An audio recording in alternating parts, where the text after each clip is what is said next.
Hi. Hi, everybody. Welcome to the Centric podcast. Yeah, today it is just Aaron and I right now, at least. Alex will be joining us later. And right now, Will's at a con, right? Yeah, it's a convention right now in Do you know what convention Canada. it is? Canada. Do you know it's Canada Con? Canada Con. CanCon. CanCon. Cancun. But do you know what it actually is?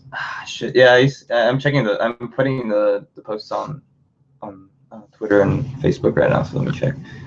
He's at. I don't fucking know. Go follow him on Twitter. It looks like he is posting stuff from his adventures at the con. Yeah, I'm trying to find out. What is it called? I don't know. I forgot to ask. My God, Will, you don't even put what the God. No. It should say something. It's like, fuck. Who cares? It's in Yeah. Canada. It's Canada Con. Oh, maybe these new posts. No new posts. Nope. Oh wait. What? Do we? Nope. It's like so. Van Halloween, I guess. I don't know. Sure. Tiffany probably. I'm not sure. Anyway, let me just put the new post for today. Expand.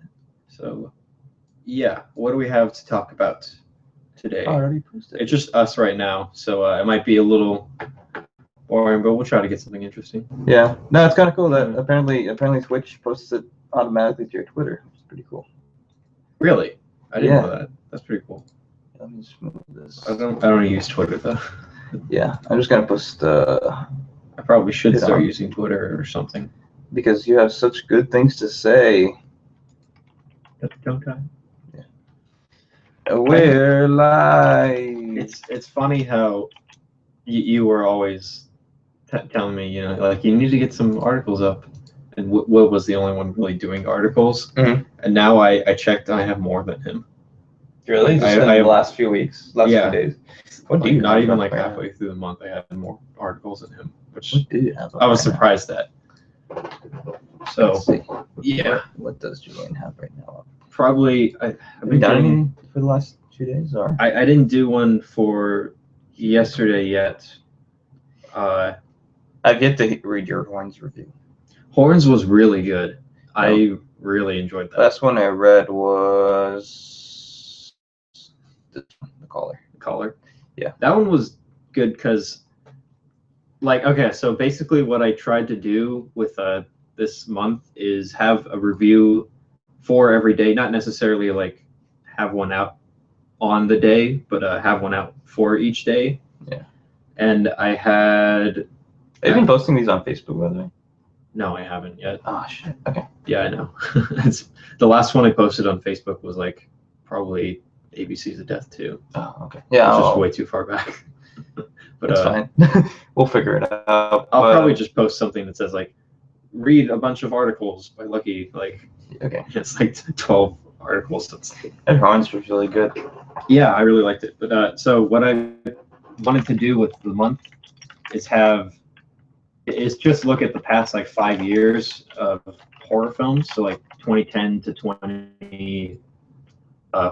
to now, basically 2014, and have like 6 movies for each year. And 2011 was like the only year that I just had nothing. What? I had Grave Encounters. Yeah. And You're Next.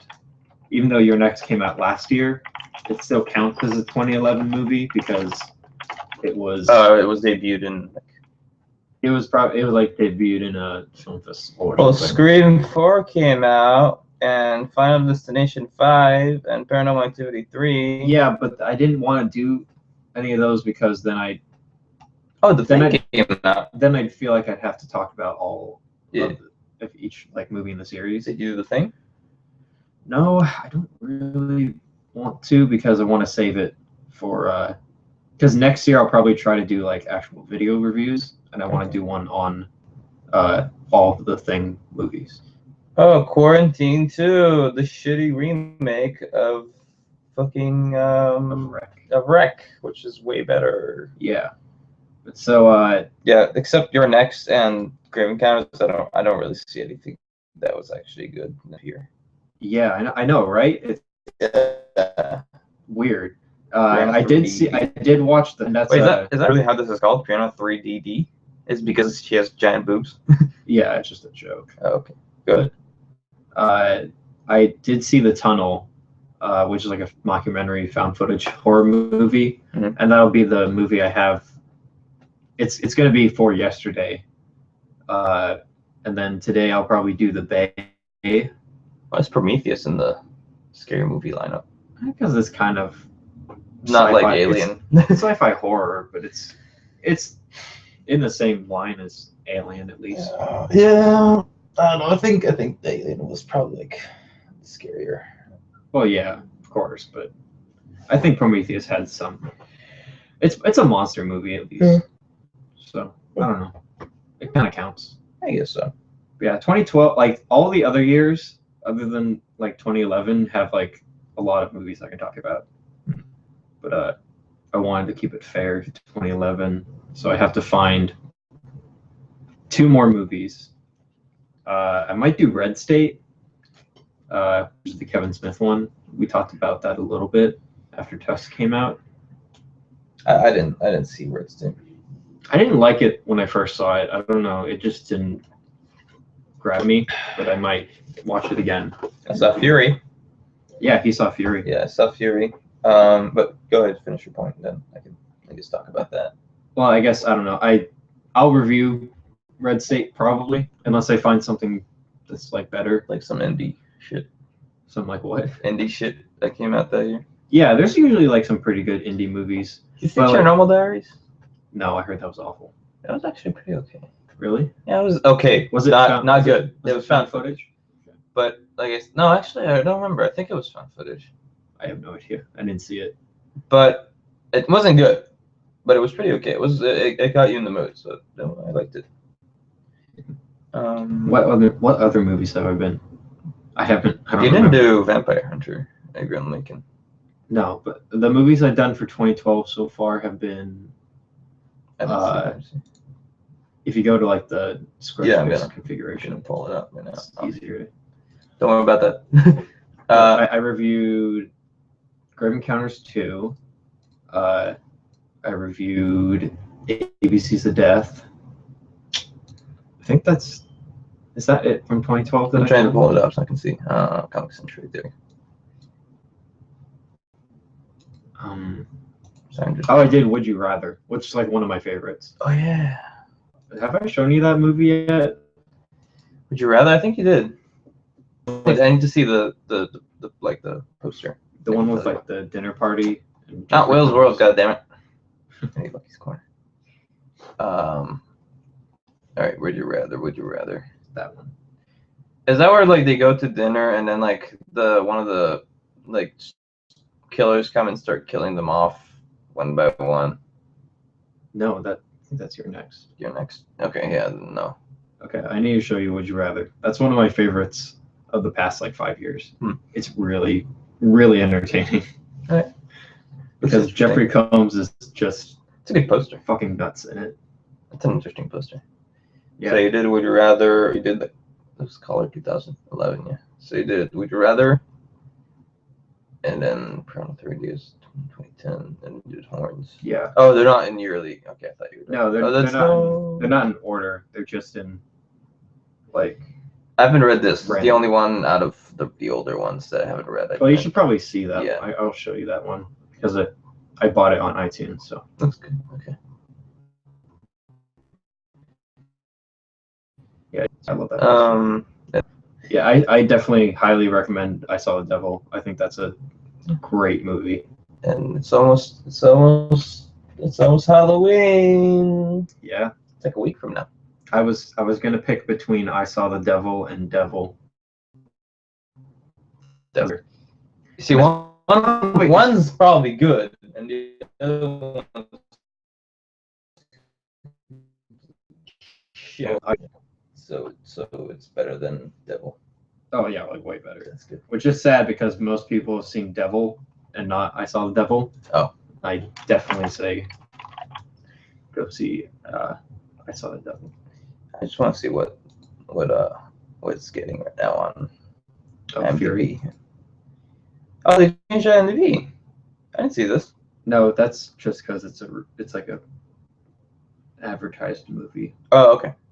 As a 8.4 on IMDb, and he has Pretty high. Has an 80% on Rotten Tomato and 90% on an audience score. That's pretty good, actually. I honestly was expecting it to not be that great. It's like I said, it has certain flaws in it, but I talked to you earlier about it. But I saw Fury yesterday with Alex. I drove all the way down. Do you want to wait till Alex is coming later, right? He says he's at lunch right now, but not lunch. Sorry, breakfast, I guess. But do you want to maybe save it for? Should I? Yeah, because if he's gonna come on, then you guys should talk about it. Okay. Yeah, Alex. But if not, then we'll talk about it at the end. More issues than I did, but it was a really good movie. I really enjoyed it. Then I heard the Book of Life is really good. Yeah, I want to see that actually. My coworker told me that he's gonna go watch it with his kids. He's from El Salvador, so he's like, "Oh shit, I need to watch this shit." I just think the animation looks really good. Totally, dude. I want to see Birdman. I heard Birdman's really good. I've heard it's really good, and it's not playing anywhere near here. It's fucking annoying. I heard Dear White People's really funny. Oh, I didn't. What does it say? Dear White People. Dear White People adds a welcome new voice to cinema's often neglected discussion of race, tackling its timely themes with intelligence, honesty, and gratifyingly sharp wit. 68% of audiences liked it, and 97% of critics liked it. 68 of the 68 of people that watched it of the same that it applies to. I don't know. We should watch White Chicks just because. What else is going? John Wick, 100%. It has 100%. Really? It's not that. Okay, I'm sorry, but we saw the trailer, and the trailer makes it look so bad. Really? Makes it look so bad. It's like the story is like, oh, there's no critic consensus, but like the story, and they show you this in the trailer. It's like John Wick is a badass. Sorry, not John Wick. Mr. X-Men. But Keanu Reeves is a badass, period. Where a bunch of some gangsters come into his house because he has a nice car. And then they kill his puppy. And then he goes on a rage on killing all of them because the puppy was the only thing he ever had. Like, the puppy was his world for him. Even though he has a giant house, a really nice car that they steal, because that's the entire reason they want the car that they kill the puppies, and he has like a fucking like Air Force base, like Air Force hangar garage for his car or some shit like that. And he's like, the puppy was the world to me. And I was like, what the fuck? That honestly sounds amazing. I know. I'm like, what the fuck? I kind of want to see that. Yeah, I kind of want to see. I don't like the title though. It sounds stupid. John Wick. It's because his name is John Wick, but I know, but I hate when it doesn't make any sense. It just sounds boring. It's using people's names as like the titles of movies, like doesn't really work that well. Tom Cruise movie where it's like the first name of that guy. Oh, Jack Reacher. Jack Reacher or something. It's like it doesn't say anything to me. John Wick actually is kind of memorable because it's John Wick, but I don't know. It's like you can find a better name for it probably. But it's Keanu. Yeah, he's sad Keanu. Pull it up now. Yep. I don't think of any other movies I saw recently. I can talk a little bit about Horns because that's it's like technically a 2013 movie, but is that actually in an anime or did someone like add that in? No, I think that's actually in the anime. I'm not sure though. It could be just a joke. I'm not really sure actually. But no, it's just a joke. It's not real. Yeah, it's probably a joke. I need this. This is what I need. So show me the image. So Horns like is technically a 2013 movie, but I think I'll add it to like my list of best movies that I saw in 2014. We should do that at the end of the year, by the way. Like, just like make a list, like lists, or like write down all the movies that we liked, all the games we liked, like all of the and like post it on the site or do it on the podcast. Oh, like talk about it on the podcast. I think we should do both. Like both talk about it on the podcast and post it on the site. Yeah, sure. Like each of us having our own list. Yeah. All right, I'll be up for that. We did that with your like video thing. Yeah, I didn't upload all of it, Yeah. because they got too long. Yeah. They're really long. But that's perfect thing to talk about on the podcast. Yeah, I will. Okay, yeah, we'll do that. I really liked Horn. I have like a personal like I love the director Alexandre Aja because he directed High Tension. And was it in French or in English? Horns? Yeah, it's in English. Okay, it's an English movie. Yeah, because it's got Daniel Radcliffe. Yeah, Daniel Radcliffe. It's got like. Did it have the girl that in High Tension that was in it? No, she wasn't in that, was she? In what? The girl that was in High Tension wasn't in Horns, was she? No, she hasn't been in any of his movies since then. Oh, she was like, oh fuck, everybody loves me now. Shit. Anyway, go ahead. But I really liked it. The problems that I hear about it are that it's tonally inconsistent and they don't like the ending. I didn't notice. Like I noticed because like okay, people think that there's like funny scenes that are really funny, and then there's like it'll go right to like dramatic scenes like too soon. But it didn't affect me at all personally. I thought like the funny scenes were like funny, and then like it moved on to dramatic scenes and they worked well. That's a lot what I heard about Tusk. That it has like some funny scenes, but like there's supposed to be scary scenes, but the whole thing feels like a mess for some people. Yeah, but Tusk is like Tusk is Tusk. Tusk is like that's what made it fun for me, was that it was unpredictable. And that kind of was like with Horns also. Basically like the premise, and it was written by Stephen King's son. Oh, cool. Yeah. What's his kid? Excuse me. Joe Hill. Which why isn't it Joe King? Because I don't know, Joe Hill sounds cool. Yeah. He probably doesn't want his name like to be associated. Yeah. Wants to make a name for himself. Yeah. That actually makes sense. He did that comic series Lock and Key. He didn't draw it, but he wrote it. And that's a I really like that series. And he also did Heart Shaped Box, which I need to read. I haven't read it yet. Oh. And he also did a book called Nosferatu, but it's spelled like so it's like NOS like 4-2 or something. It's like lead speak. Well, like a license plate. Like, but I heard that book is really good too. I saw someone yesterday, last night, lightning, but it was a LI. I remember, or TI in 6 or something. I was driving with Greg, and and their license plate was like just like HHHHH, like NY or something. I think your dad was telling me about that, like 88 on your. Oh yeah, because like 88 apparently like yeah, Heil Hitler. But whatever. I don't know.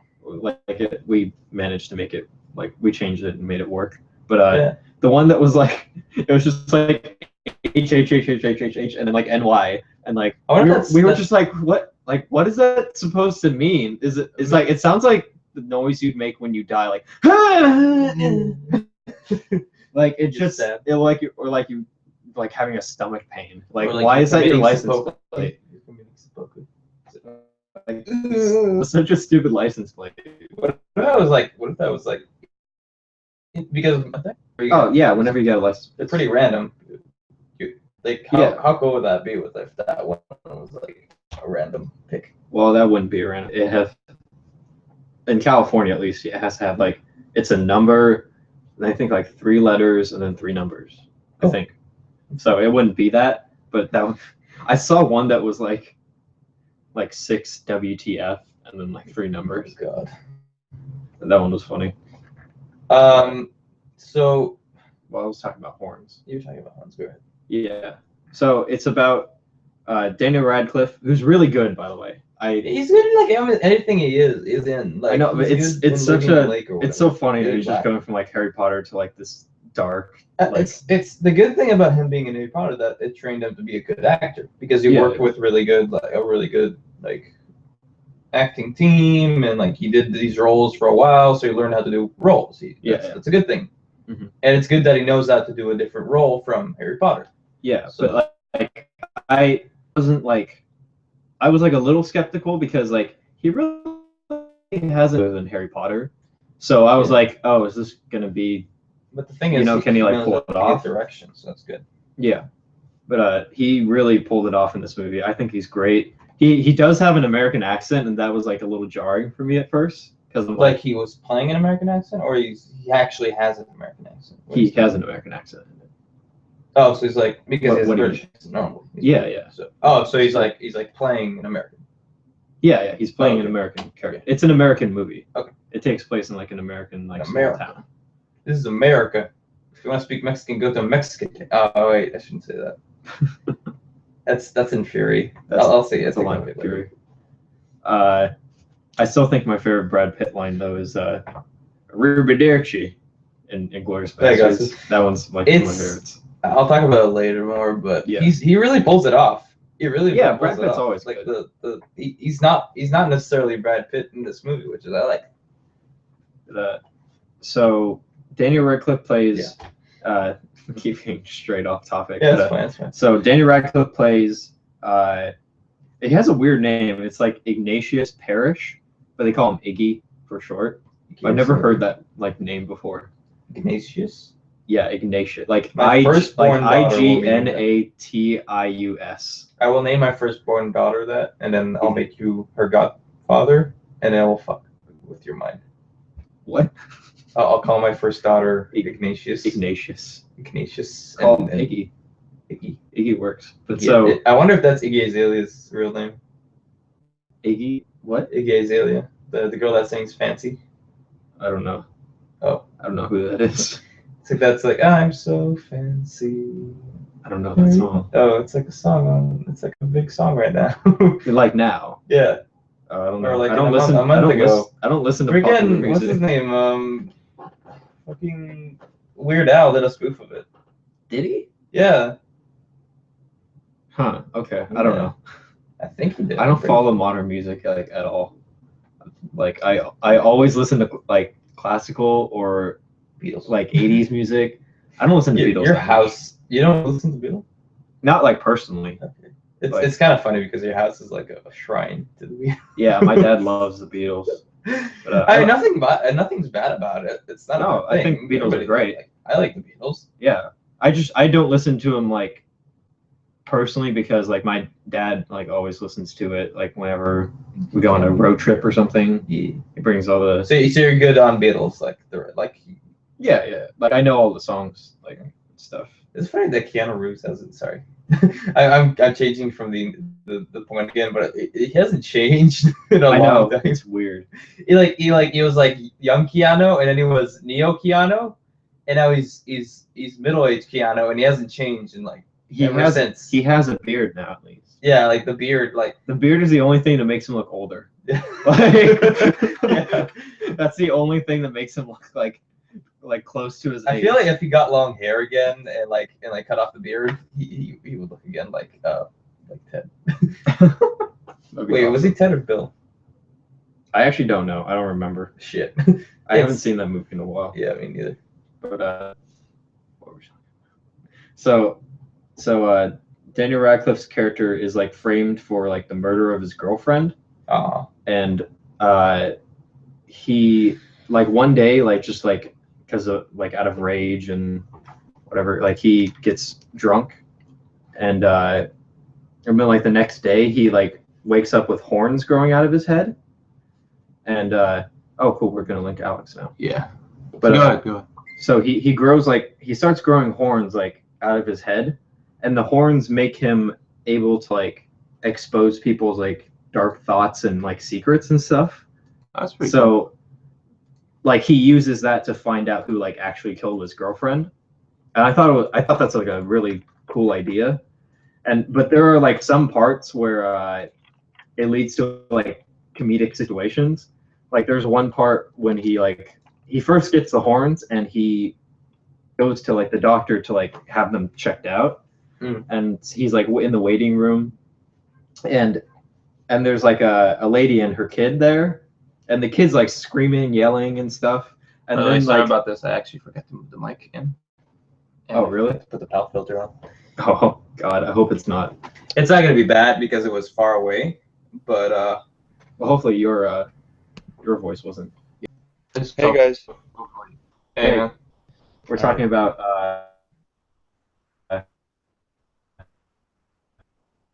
horns right now. I'm explaining. Yeah. So, should I explain it again since Alex came, or? Like a recall. Okay, so Horns is about a guy who's framed for the murder of his girlfriend, and one night, one day he wakes up and like horns are growing out of his head, and it makes him able to see like, it like exposes people's like dark nature and like thoughts and like secrets and stuff. So he tries to use them to like find out who killed his girlfriend. But so there's like parts where in situations. So in like one part, when he first gets the horns, he's waiting in a doctor's room to have them checked out, and like there's this like lady and her kid there, and the kid's like screaming, yelling, like being really obnoxious, and just like the lady, like her mom, like just starts like talking to Daniel Radcliffe's character, like, and just saying like, it's like I really just want to abandon the child. It's like I just want to drive off. And so like there's like, but it's like done in a funny way.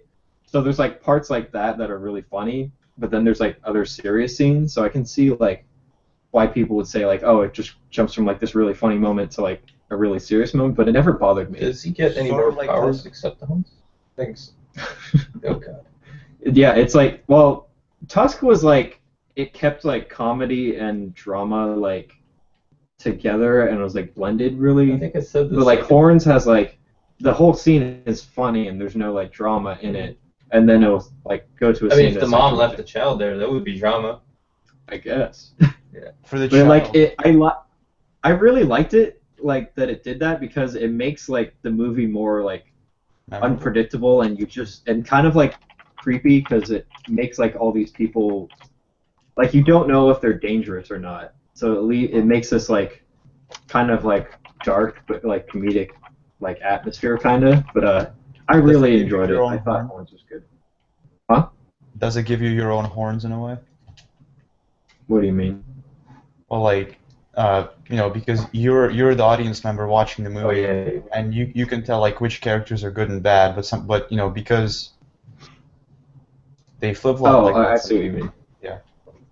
Yeah, it's kind of like that, but I really like the movie. I think it's very entertaining and enjoyable. Yeah. Before we Aaron- move to the next. Yeah, you guys talk about Fury now. So for Sorry I'm Late, because we saw Fury, I got back a little late, and then I was an idiot and stayed up later, and I overslept. But I'm here now, so let's talk about Fury.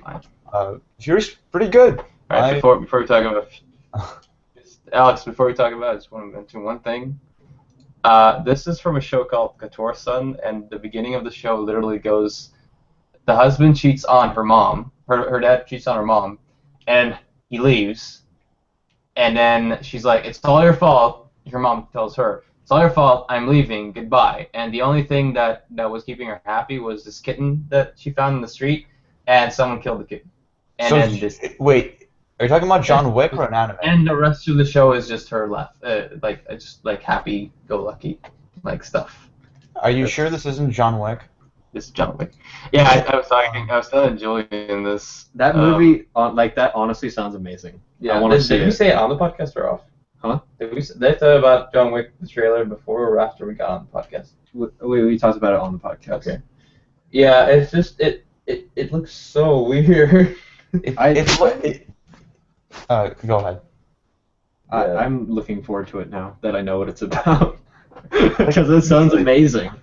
No, I don't think I said it on the podcast. I think I told you about it when we were watching videos before the podcast. I don't think you did. You didn't tell me about John Wick. The thing about John Wick is I can't tell if the marketing is making it to be much more serious than the movie actually is, or if the movie actually takes itself this seriously. Either way, it has the potential to be great because of how silly it is.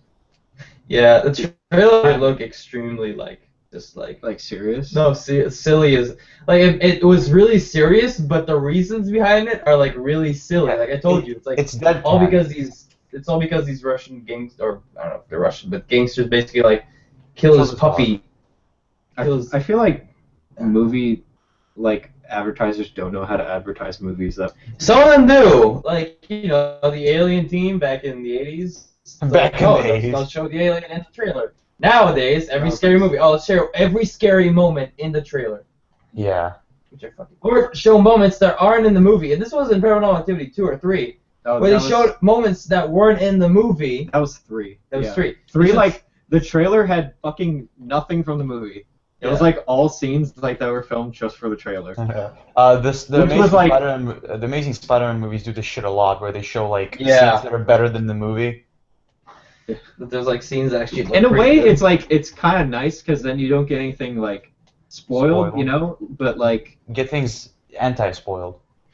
You can totally put in stuff, like you can totally make a trailer that doesn't spoil things and doesn't like it builds up to the movie. Yeah. I think the problem with most trailers now is that they're too fucking long. Like, like everybody wants like a 5-minute trailer. And it's like a brief synopsis of like the whole fucking like the trailer for Carrie, the remake of Carrie was like awful. It shows the entire movie. Like it's so bad. The trailers for Fury were actually pretty bad as well because they used some of the most memorable lines in the movie. Best job I ever had. Really? Not my favorite line, but I didn't see any. I didn't like the trailers because. You go ahead. Go ahead. That line about the best job I ever had, it's not like my favorite line by itself, but the fact is, they really do deliver it in a good way, including Shia LaBeouf, by the way, who I thought was good. But Julian's like, what? I'm not like what, but I feel like I still wouldn't like him. He's actually good. He has a very punchable face. He has a mustache now, so he's not as punchable. That makes him even more. The point of his character in the movie is actually like I think he was cast well. Is what I want to say. But what was I saying before? I don't know, the trailers. Just something about the trailers. Yeah, they in the trailers they talk about it's the best job I ever had, and like those moments in the movie would really have had an impact if not if they weren't in the trailer because. I didn't see the trailers. I just saw like the snippet, like the 30-minute snippets that are 30-minute snippets. 30 seconds, sorry, snippets. They're like, oh, watch the movie. Come straight trailers now. It's in theaters now. Yeah. I didn't like the trailers because it made the movie seem like a really generic war movie. It's generic, yes, but it's not as generic, and it's actually done very well. So I think I said this. It's a really good guy movie. Yes. It's a guy movie, but it's really good. It's not like Expendables where it's like action, explosion. There's actually a story. There's actually meaning behind a lot of the stuff. There's actually feeling behind a lot of the stuff. So it's like I liked it. Yeah, something I want to say about Fury is that I disagree with Aaron. I think that it's pretty cliched all the way through, but I think that the cliches are things that we haven't really seen in movies for a while. Like they're so old, they've fallen out of popularity. Yeah, and they do them really well. Yeah, Fury is a case for why cliches aren't a bad thing on their own because it does them really, really well. Mm-hmm. So I mentioned this a little before the podcast. It's like the only really issues I had with it is there were times, and I told Alex this in the middle of the movie, where like they pan and the shots are like a little too convenient to show the name of the tank. And the name of the tank is plastered on the barrel of the tank. And it's like just some shots are kind of weird, like how they're angled and they show the barrel of the tank and how it says Fury. It's like, yeah, we remember we're watching Fury. Yeah. That's why I'm here, guys. Like, This forgot where I was. yeah, this is a movie that could have been knocked up a couple notches by some slightly Yeah. more tasteful directing. The cinematography was good. Sorry, go ahead. I just mentioned this thing. Cinematography was really good. The cinematography was good except for in the battle scenes where it was actually fucking atrocious. The tank scene, the tank battles, or the No, or the battle scene, main like battle. like you know, like the one that's very predictably towards the end of the movie. Like in that one, the cinematography was atrocious. I feel though like when they get hectic like that for that scene in particular, it's kind of supposed to be like that. Yeah, But yeah. I mean, you know, it's supposed to put you into the minds of this tank crew where they don't know what the fuck is going on, just shooting and trying to survive by any means necessary. But that doesn't make the cinematography any better. yeah. So I did like how they presented the inside of the tank. Yes, Because it was very close shots, very good angles on the shots. You felt like you were in a tank. You didn't feel like, oh, the shot, we can see the entire crew right up inside the tank. How is that possible? No, every character had the shot on their face, very close, and every time they needed to like show a different character, it was angled very well. That's good, because I always feel like they, like in a serious war movie, like they should really show like the claustrophobia of like being in that tank. Like, yeah, it doesn't seem like it would be like, oh, there's so much open room here. Let's play cards on a table or some shit. One thing I have to give this movie props for, I think, like the movie is cliche, but one thing that comes out of the really well done cliches is that it really gets across the feeling of being with the tank crew. Like I felt like I was there with them because, you know, you really get to know them. To be honest, I didn't really pay enough attention to know their military call signs except for machine. But you know, even if you don't know their names exactly, you still feel like you understand them from a certain. I kind of like that they gave him kind of like generic, not generic, but like, okay, so Shia LaBeouf's character was named Bible, even though he had a name and they said his name in the movie, but they called him Bible, and it made sense because he was a guy that was really he was not a preacher, but he was just like he was really into he was a very religious guy. He was a chaplain, I thought. I think so. I don't remember, but he was just a very he was constantly reading. He was constantly sitting by the side like reading, and every time there was like a soldier that was kind of like dying, like there's a part where he's like there's a soldier dying and he runs up to him and starts holding. This is where Shia LaBeouf, I was like, holy shit, Shia LaBeouf's actually good. Are you a praying man? It's like I'm a praying man, and it's like, all right, let's play, and he starts playing with him. It's like, holy shit, Shia LaBeouf's actually really good at this. Shia LaBeouf's performance is helped along in no small measure by the casting. I mean, he's cast like I can actually imagine a chaplain in World War II looking like that, and also by the fact that the character is not written, to complete shit like certain other characters he plays. Yeah, that's like one of the first characters that he wrote, where it's like it's not a shittily written, or just like a bad character that doesn't fit his story. What characters has he done? Terrible. Mostly kids, but Julian mentioned this. He did Nymphomaniac. He did like a guy, and that. Oh yeah, but that. Well, Nymphomaniac was just shit no matter what. Yeah. It looked really. I hadn't seen it. It looked really pretentious in my. I don't like Lars von Trier that much. Although I do have Antichrist, and I want to see that. For the Go ahead, Alex. Lars von Trier has this place and time, which is usually nowhere near good movies. Yeah, I don't know. So I wanted to say my favorite quote, and I don't know if this is Alex's, but when in the beginning, where they're driving, the driver is a Hispanic. I forget his name. Gordo, the Mexican dude. Gordo. Who played him though? Michael Pena. Michael Pena. I knew it was Pena. I didn't. Pena. Oh, I don't fucking know. Pena. He was remember his first name.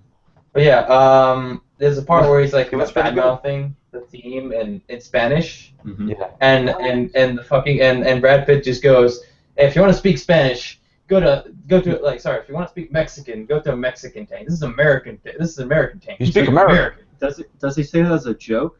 No, he says that Yeah. seriously. Oh. Well, It's red. Well, no. Part of the point of the movie is that they're like a bunch of bickering brothers, and Brad Pitt's the oldest brother, so they listen to him and respect him. He says he means to stop speaking Spanish, but he's not actually doesn't actually mean speak American. Yeah, he's like I need to understand you. We need to be like we need to be upfront with each other, kind of thing. Yeah. Okay, hold on. Two things here. One character is called Kunas, and also John Wick has 9.2 out of 10 on IMDb. What the fuck? Yeah, it has a. Didn't have like a 90 something on. I mean, it doesn't even have like 1,000 votes yet. What the fuck? When is it out? Really good. October October 24th. Can we go see it? Yeah. Oh my Jesus Christ. Let's go see it. It has like 100% on Rotten Tomatoes also right now. What? I know, right? Like, what the fuck? I'm like, it'll probably drop, but like, it'll It's like probably 20. drop to like, I don't know, like a 7 point something. I'm now looking forward to seeing that. That's like unrealistically good right there. No, When do action movies actually get that high normally? Like seriously? I don't know. Never. Yeah, never. they don't. Like, Unless it's a comic like book movie or something. The Dark Knight. Yeah, Dark Knight, which I don't. Well, I think it's a little overrated. Yeah. I'm the only one. Well, We should talk about overrated movies. again. God, not yet. One thing I want to say about The Dark Knight, before we forget about it for a week, is that I think it's good. I think it's a bit overrated, but that's because it was a lot of people's first good comic book movie, Yeah. Yeah. Well. Iron Man came out the same year though. Yeah, Iron Man came out the same year. Iron Man came out a year later in 2009. No, it came out 2008. Yeah. Really? Wow. Yeah, I didn't know that. Yeah. It came out the same year. Iron Man. Yeah, I think the Hulk came out before that. Yeah, Hulk came out the same year, but the same year but before that. I still haven't seen that Hulk movie. I haven't either. It's the only Marvel cinematic universe movie I haven't seen. It's not terribly bad yet. It's not really. It's not terribly bad. It's somewhere above terribly bad, which is really. It's actually the effects are good, but it's Hulk. yeah, Hulk. Yeah, I mean, the effects have to be good in a Hulk movie. It doesn't tie in though very well. Like It's funny because did it come before or after Iron Man? It came before. Because it alludes to Iron Man because it's Yeah. Tony Stark and Robert Downey Jr. comes in the end. Oh wait, did it? I Yeah. think so. No, I think it did come after. okay, Like, May 2nd. slightly after. This is June 12th. Yeah, It it is came in out 13. slightly after. But they didn't use the same main character, which is really funny. They didn't use Edward Norton. Yeah. Which I thought Mark Ruffalo was really Yeah. good as well. Gotta love Mark Ruffalo. He's Oh, really good. Have you guys heard anything about Foxcatcher? I hear it's really good. I heard it's really Oh, good the too. one with I was Steve gonna say Carell. Michael Scott. I mean Steve Carell. Steve Carell and Channing Tatum. Oh, Yeah, Channing Tatum's in it? Yeah.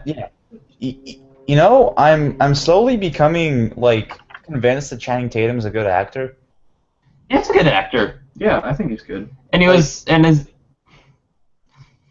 His debut movie was Step Up. I feel like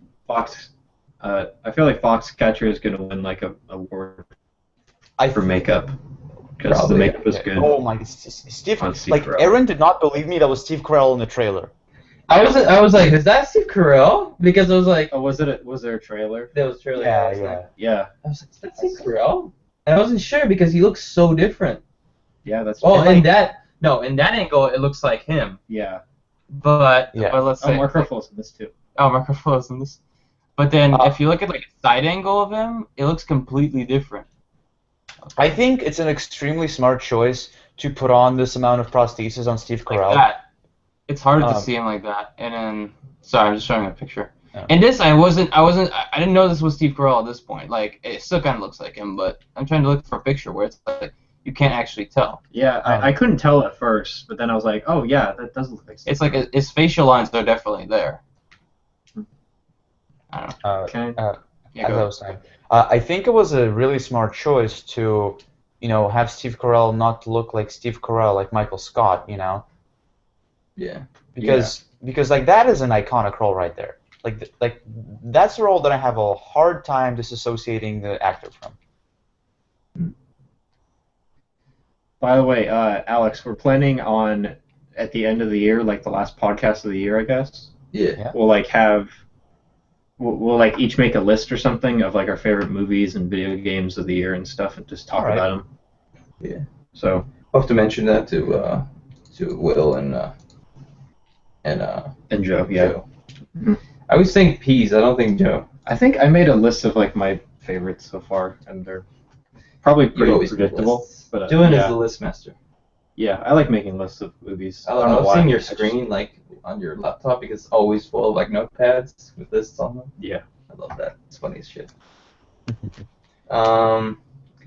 So I'd like to like kind of just like sum up with Fury. I liked it. I really liked it. I thought the tank choreography was good. I thought the feeling of it wasn't a coming of age story rather than like a the terrors of war and stuff like that. Like, but they could have gone darker. They could have gone way darker. I don't think they should have. I don't think they should have gone darker at all. I think that it had a very healthy balance of the horrors of war and the wonders of brotherhood. Yeah. That was the gayest thing I ever said. Yeah. But that's World War II. It was really gay. Everybody was gay back then. No, okay. Why did I think it was the Vietnam War in the movie? I don't know why. Because they kind of gave it a darker feeling. I don't know. I should have figured it was World War II. No, it's the end of the war, 1945 in Germany. It's April 1945 at that. It's April 1945. Oh, it's like the very end. Yeah, the very end, and they're like, it's more like, oh, we're the cleanup crew rather than we're not winning the war, we're just clean. Like everybody, like you can see, everybody knows the war is over, but like the war hasn't officially ended, so they have to continue working. So it's interesting. Yeah. I mean, I don't have much else to say about Fury other than I liked it. I think that if you're into war movies, if you're a tank buff. No, I mean I don't know about that. If you play World of Tanks and you have a good KD, you should definitely go see it. I think that if you're into war movies, but if you're a guy or a boyish guy or a tomboy, go see this movie now. If you have a penis, which doesn't, it definitely is testosterone filled, which is really funny. Yeah, I mean, if you'd like to see just a pretty good movie, like a 7 out of 10 movie with 5 as the average, about World War II and a tank crew in it, then, well, guess what? It's called Fury. If you want to see Shia LaBeouf actually having a good role, I mean, I feel like Shia LaBeouf has never been terrible, just that the roles he's been in have been terrible. Yeah, exactly. Yeah, I don't think he ever got good direction. And the direction could have been better. The direction could have been better in this movie too, but I mean, it worked at least. One thing I want to say, before we finish, is that the music choice was fucking horrible. I liked it, but you didn't. So go ahead and explain why. Aaron told me that it was like 60 songs, but that doesn't make sense now that it's 60 songs. I thought you said 60 songs. No, it was it was like songs of the era. 40 songs. No, it was like just songs of the era, like. Okay. And it fit. It's like songs that would fit in a war movie, like fucking. Okay, that must have been why I thought it was because I totally fucked up on what this. No, it's like because I thought it was a Vietnam War like movie. I thought it had a 60s soundtrack. It was like not a chorus, but like a how do you call it? It's like a chanting. It was like orchestral pieces and stuff. It was kind of weird for Alex, but go ahead, Alex. Okay, so let me explain why I don't like it. I don't like it because of.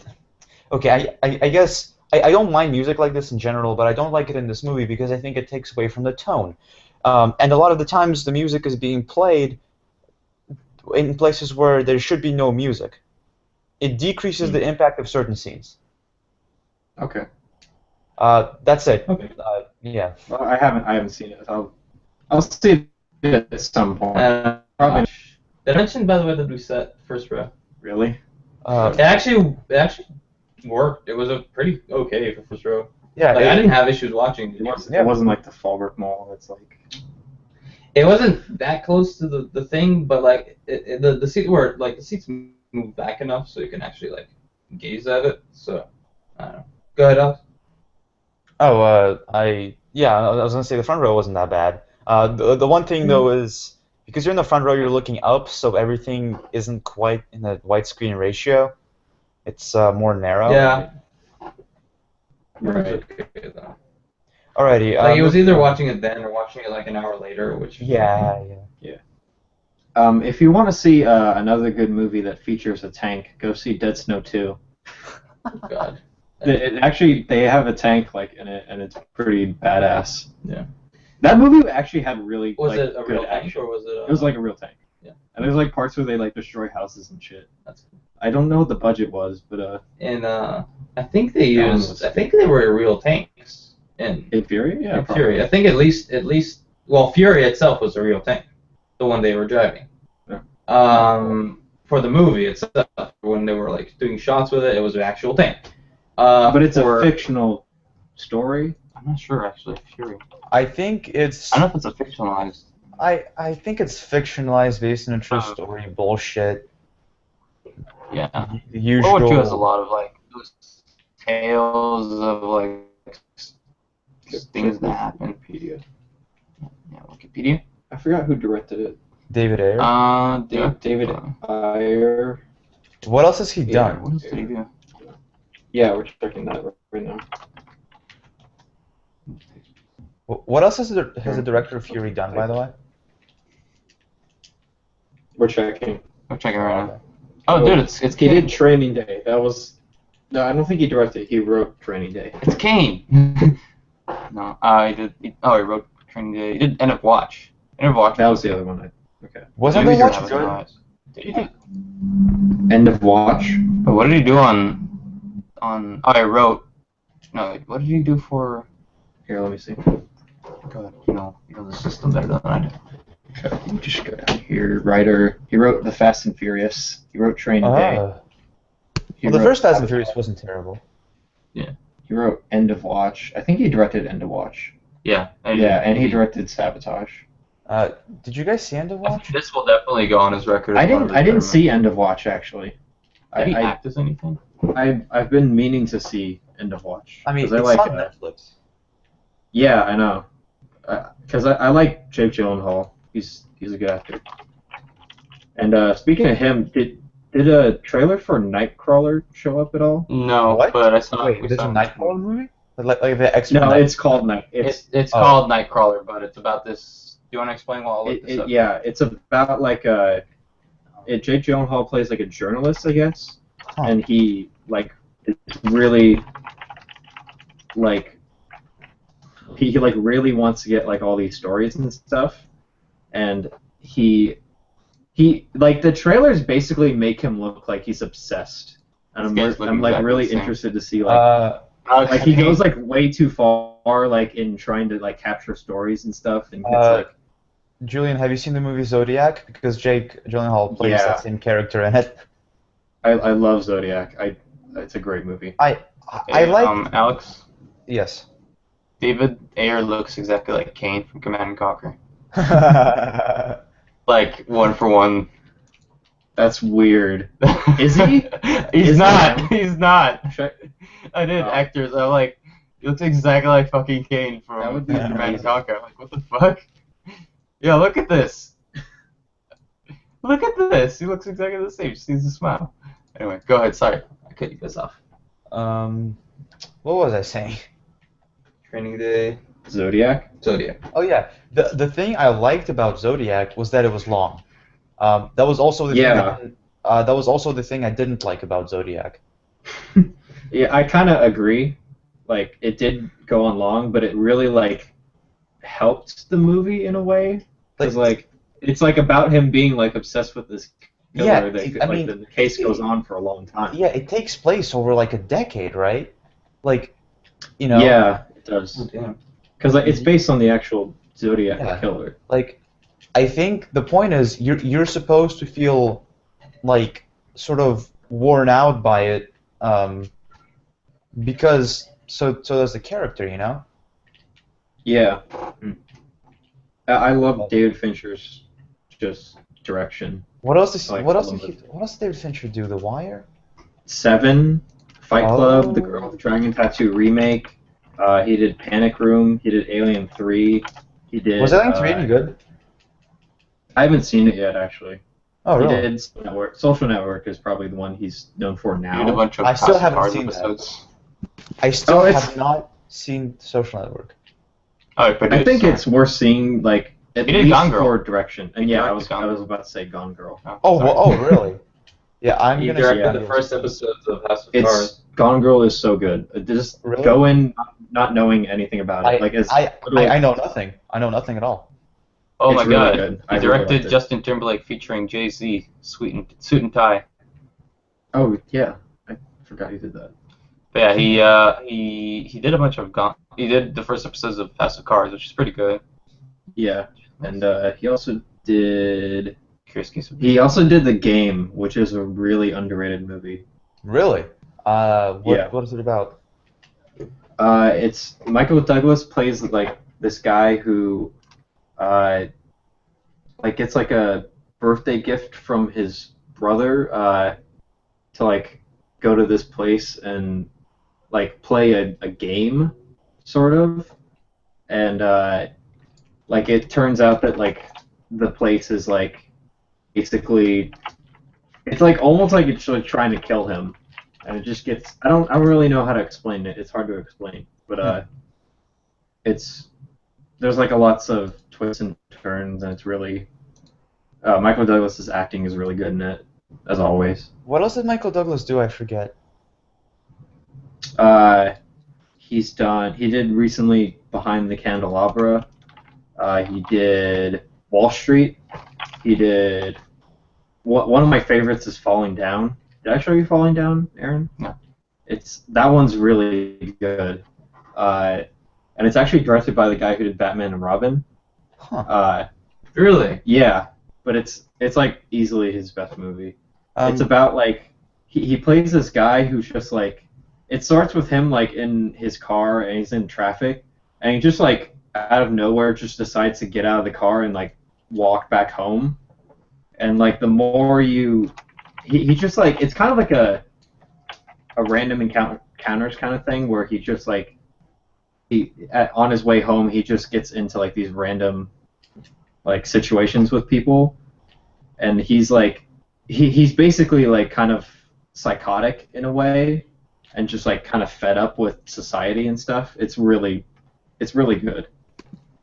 I'm bad at explaining this stuff. Julian, if you know, can you explain to me the plot of Birdman, just like a synopsis of Birdman and the one that's coming out? I know.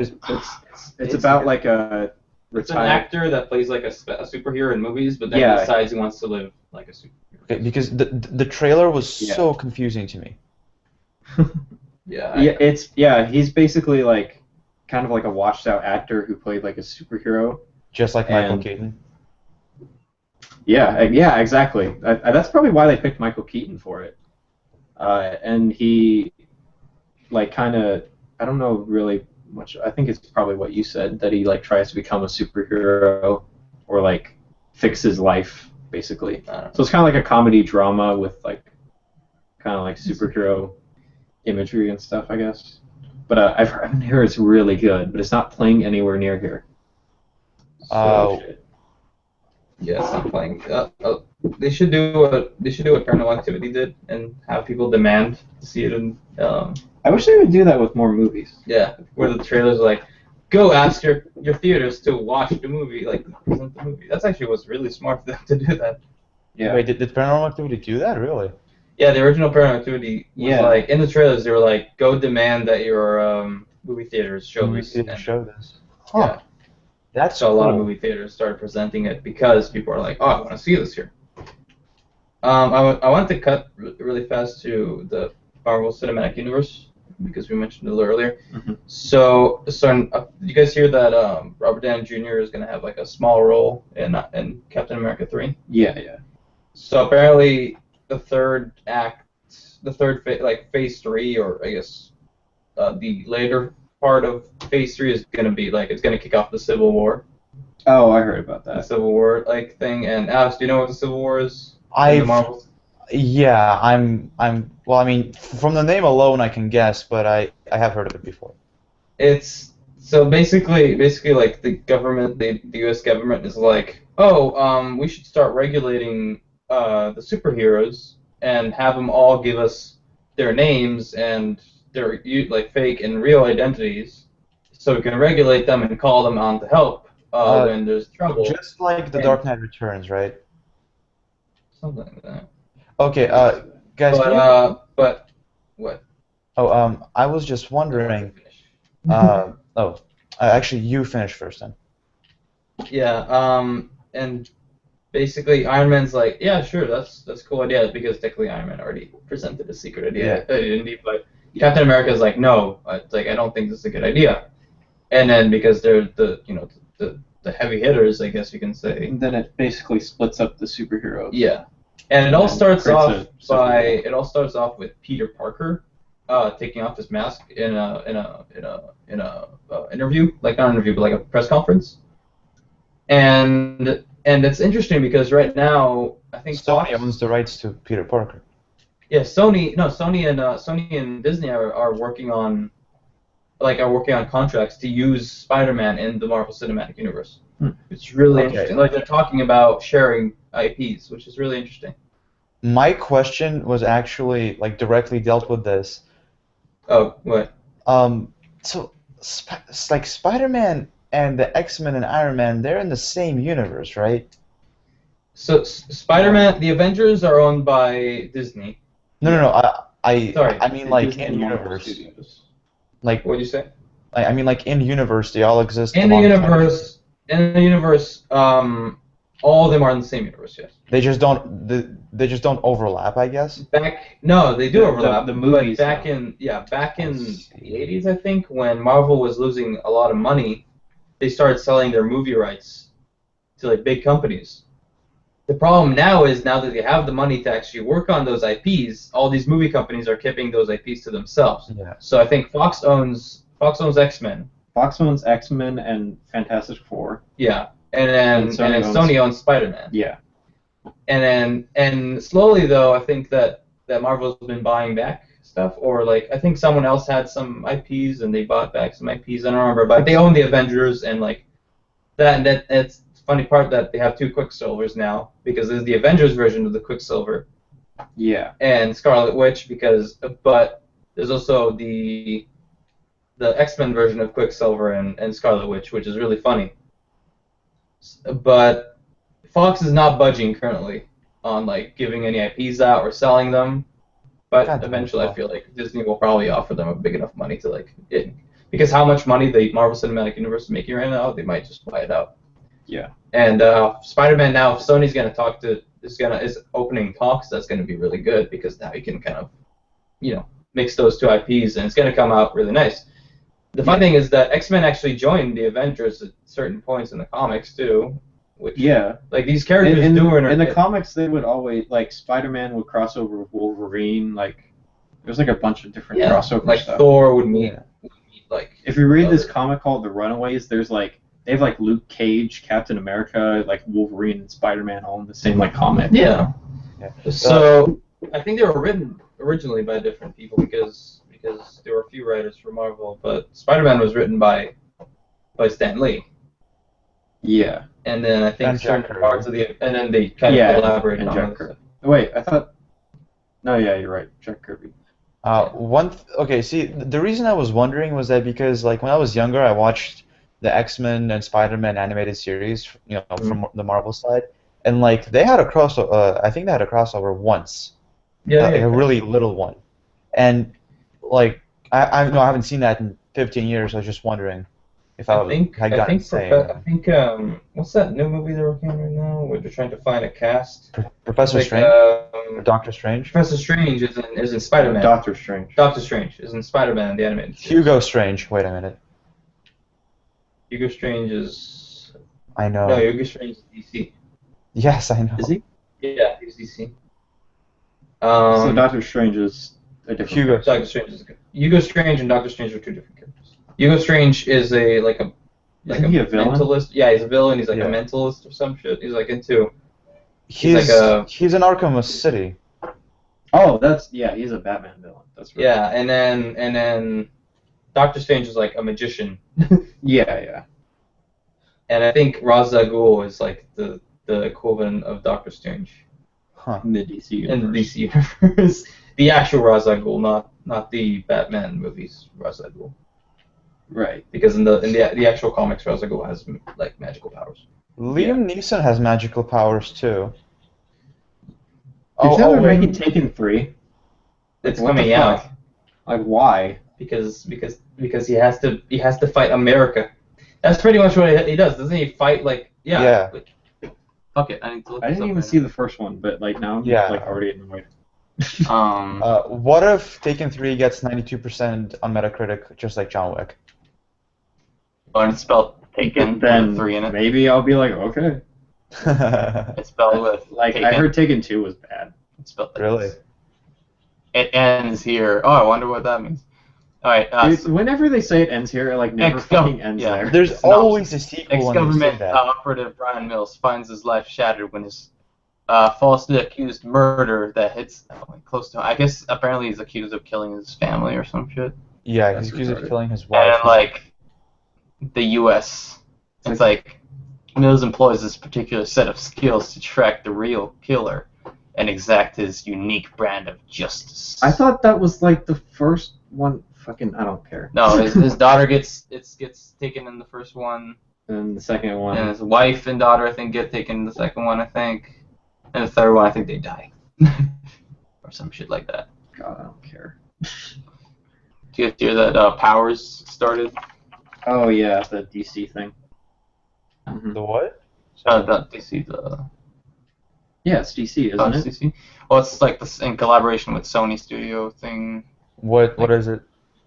It's like Powers was like a comic where like a bunch of different people got like superhuman powers and stuff. Yeah, Wow, how descriptive. It's, Well, like it's set like in a more, world it's more where of like a humans and crime. super. Isn't it more of a crime like drama kind of thing? Well, let me read the synopsis. Set in a Like world where heroes? humans and superheroes coexist, a homicide detective is tasked with investigating crimes involving superhuman powers. That looks. I guess he used that's, to be a person. I guess powers are like the people with powers. That's what they're called. Yeah. And I guess he used to be one, but he stopped, and now he's investigating. I don't know. I'm now not he's a sure, but I've detective. heard the comic is really good. Yeah, I heard the comics. Are Oh, and Constantine's starting soon, right? yeah, that looked really good actually. So many superhero things now, I can't even keep track. Yeah, I feel like superhero movies are the new first-person shooter. They're the new zombie movies. Yeah. Well, zombie movies never really got mainstream. Yeah, they did. Ah. Well, not really. Sorry, they're the new vampires. No, what was big? I feel like something was big recently. No, zombies. Zombies were really big. Well, zombies were big, but not like Not to the point that. not to this point where there's like TV shows and. I mean, it's Because good. this stuff At is way least- more marketable. It's like all these comics are turning into shows, which is interesting. I like that. Yeah. I feel like these Um, things work better as shows anyway. What? Like these kinds of like superheroes just work Yeah, better. you want to see the actual thing and like. Because like a comic is like a serial, you know. Well, I still think comics are good. Because we're named Um, comics. That reminds me, and I forget if I've asked this. Have you guys seen Gotham? I haven't yet. No, I probably won't until it's like done. yeah. I That's what I do with most TV shows. Didn't Yeah. your friend tell us last night that he saw that like Flash is really good?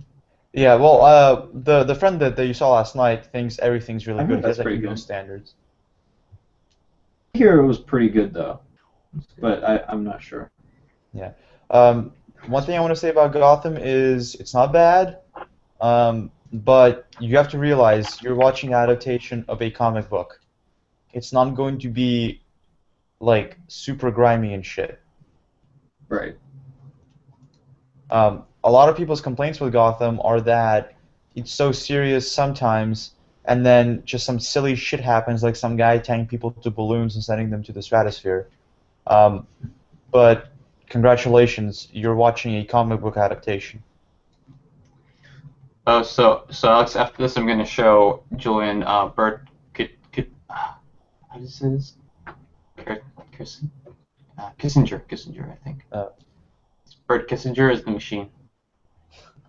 I'm gonna show him this. He doesn't know what it is, so. Yes, he's the machine. He is the machine. I'll show that after this. But sorry, did I cut you off? I'm sorry. Aaron, have you finished Alien Isolation yet? No, not yet. But I'm gonna restart it. There's a few things that I found out that I did really wrong. What? And like I missed a bunch of like you collect these weapons throughout the game. Yeah. And items, and I guess I missed like a few things, and I need to go back and get them. All right. Okay. And so I think I don't think I can go that much back, but there's certain things I did mistakes on, certain things I wanted to collect. So I might either finish this playthrough, but I want to have you play it a little. So if I have to delete the playthrough that I'm playing right now, then that's fine. I'll just restart. But if I don't have to, I'll probably finish that playthrough and then play it again. But I'm close to the end. I'm almost at the end. All right. I know around where like the area I'm in right now. Yeah, I'm gonna get it, just not at full price. Like that's the kind of game that I don't know if I like. I definitely would get it if I were you though. But yeah, if it is like single player experience, so having not paying the full price would be kind of nice.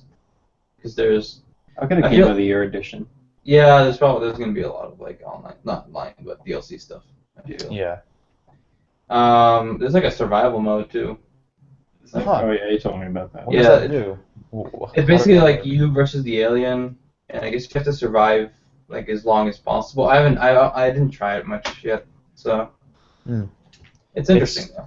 It's sort of like a Predator mission in Arkham Asylum, except for you're the Joker, Gook. I guess so. That's pretty awesome. I'm pretty I'm pretty stoked to play it. It's just that I don't know if I like it, so I'm not gonna spend $60 on it. I get you. What's you doing? Something I'm gonna pick up today though is I'm gonna pick up the God of War saga for cheap. It's like $15 now. Oh, nice. And I mean, I know I like them because I played them before. I just don't know what the fuck happened to my discs. I don't have the discs anymore. But yeah, have you guys played God of War? I know Aaron has. Yeah, I played Ascension, and I know that's not a good one to start with, but I didn't like it. Yeah. But I do have the saga. I just haven't played it. Yeah. From what I hear, let me back up. What do you get? God of War really pushed a lot of things that we don't that people don't enjoy nowadays. Like one thing that God of War did was sort of popularize lots of QuickTime events and just a focus on the cinematic. And a lot of games nowadays have taken that way too far, Mm-hmm. Yeah. Do you guys how do you guys feel about God of War doing that? Because personally, I like it in God of War, and I don't like it, in most other places. You mean like QuickTime events, or? Yeah, Yeah. Just the just story. An reliance on them. It's interesting because did you play God of War 1 too? No. So in God of War 1 and 2, they have a very good way of mixing story with what's going on. Kratos is definitely an anti-hero. He's not most of what he's doing is out of you fucked up, you fucked me up, and now I'm gonna you're not Kratos. gonna pay for me. Kratos is John Wick. He's John Wick. Yes. He killed his puppy, and his puppy is his wife and daughter. Yeah, the puppy's his wife. But no, the interesting thing about Kratos is that he's very much a Greek tragedy. Well, yeah. Which is interesting. They can perfectly fit, and they did a really good job at mixing the mythology up with it. I guess. He's a Spartan too, which is pretty cool. I I haven't played it, so. But it like the game really looks. It does really do a good job in like showing you like the area that you're. Like, let me show you. It's like it does really good job in showing you like the size of what you're going against. Like, Yeah, and too, when you're fighting Titans, Titans are fucking big. It's like yeah. let's go. Like Titans are fucking like, and this is like, and you fight a Hydra in the second one. That's big, and it takes almost the entire thing. Yeah, I like all the Look, designs of the. You're fighting. This is fighting. What's his name? The guy that carries the Kronos? Yeah, Kronos. That's you. That little dot is you. That's Kronos. So I guess my question is like, what do you guys think of like QuickTime events and a focus on the cinematic? Because it's popular to shit on this. You know, it's really popular to shit on QuickTime events and stuff. Personally, like, especially in the actual God of War games, I don't mind it because it's tasteful, I suppose. I think Julian would have to play it, and I haven't played it in a long time. Well, I played like Tomb Raider, which had some QuickTime events, and I was okay with it because it was very like it wasn't like frequent. I like when QuickTime events have like meaning for them. How is the new Tomb Raider? Because like people say it's good, but I don't really trust them. Julian, how is it? I actually really like it. It's fun. I had my like issues with it at the beginning. Like I played it in the beginning, and I wasn't really connecting to it. I don't know. I got to the point where you get like to the first tomb. And I was like I don't know. I don't want to play this anymore. I stopped. I feel like I should get it. I should get it like again and play it more and like read. I think I got it for free from PS Plus, so maybe I should check it out. Yeah, you probably should. I really enjoyed it. Rise of the Tomb Raider coming out. I'm excited for that. Are you gonna get the Xbox One version, Julian? Well, probably since it comes out first. Mm-hmm. Yeah. Are you gonna get Bayonetta 2 yet, or not yet? Not yet, because I don't have any like money. Welcome to college life. What was the question? No, it's not. I've just been spending so much like on other stuff already. My parents are gonna be like, no. Wait, no. Oh wait, like show a picture of what Bayonetta is, and they'll be like, oh wait, she's sexy. Okay. You can. What? Are you apparently a lot of people are like, Bayonetta's like too sexy. Oh, Bayonetta. Okay, there we go. Bayonetta 2. Yeah, apparently a lot of people are like, Bayonetta 2 is too sexy. It's who cares? Here's the thing. Bayonetta has like no. Bayonetta doesn't give a shit. Like I know. It's like the most like bombastic and like ridiculous video game I've ever seen. No, but the thing is, like, a lot of people are like, oh, it's misogyny and like it's underpowering women. Shut the fuck up when you're talking misogyny. But it's like, then you think about it. Bayonetta fights with her sexuality. She's using sexuality as a weapon. Okay, I don't know about it. She's using like the whole like she treats the enemies she's fighting as like submissive. Like she's the dominatrix kind of thing. It's like did you play Bayonetta 1? Me no. Okay, if you play Bayonetta 1, you'll notice she calls like all the enemies she attacks and like the other main character that's a guy. She refers to them as her subs. She's a dominatrix. She refers to everything else as like her submissive partner. Okay. And like she fights with like she fights a lot of vaginas. Not even kidding. Some of the monsters with vaginas. I don't know. I mean, Bayonetta is something that I want to try out, but it's on the Wii U, so I never will. And Julian has a Wii U. Huh? Julian has a Wii U. Yeah, I get all the consoles. Yeah. And it's a shame. Maybe one day when the Wii U is $150 and I pick it up, I'll play Bayonetta on it, but not until then.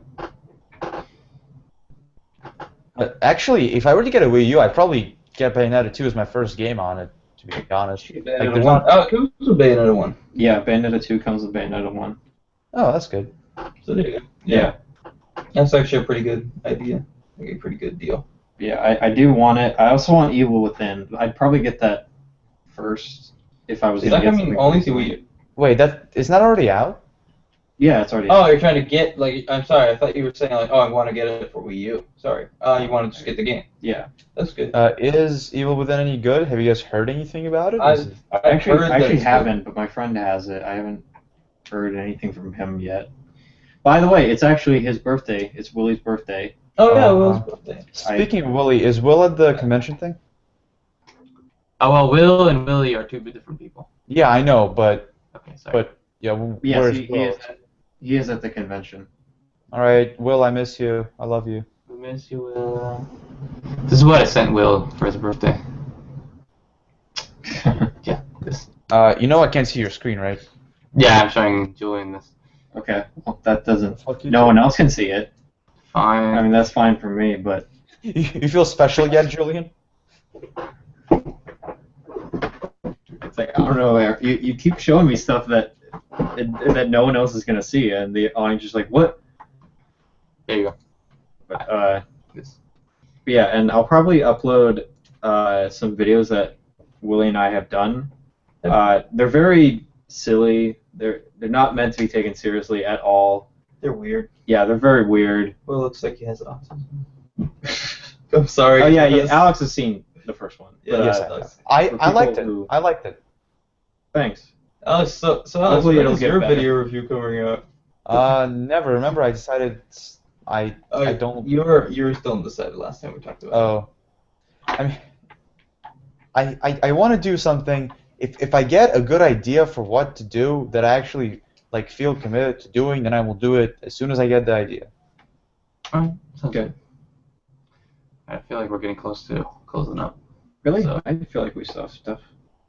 Yeah, Oh, like it's 1:30. the only thing we talked about was Fury in a couple of games. Do you guys have anything else We you want talked to bring about a up? bunch of. Oh, you joined a little late, but we Yeah. talked about a bunch of movies Oh, today. okay. Well, the only thing we talked about is a bunch of movies and games, I guess. What else is there to life, right? Nothing. Right. all there I'm is. thinking like, what else happened? That's Borderlands pre-sequel came out. Yeah. I haven't Have you been playing it?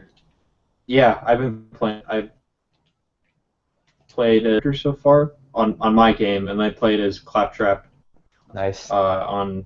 Played, When I went to someone else's you house. played. How have you liked it? Yours we played Wilhelm. Huh? How'd you like it? Oh, I really like it. I don't know how to compare it to Borderlands 2 or anything. It's very like gameplay is very similar, but they add a lot of stuff. I don't think you can really compare the Borderlands the games, because they're always really good. Like I enjoyed Borderlands 2 when we played it at your place, and I'm enjoying this right now. Yeah. And like it has that same goofy feeling. Like it doesn't feel like Yeah. it's a different thing. It definitely Like, doesn't take not- itself seriously, and I like that. It feels like it's an addition rather than like something completely else. Julian, I have a question. Pre-sequel or So, All of them, like they always feel like they're added, like they all were made together, but like were chopped up. That's how I feel. I feel like the transition from 1 to 2, they definitely feel like different games. Okay, I didn't play 1 enough too. 1, I played 2, and then I played 1, and like 1 is like 1 is slower, I heard. 1 like 2 just improved like everything. That's good. And then like that- Borderlands pre-sequel uses the same engine as 2 and stuff like that.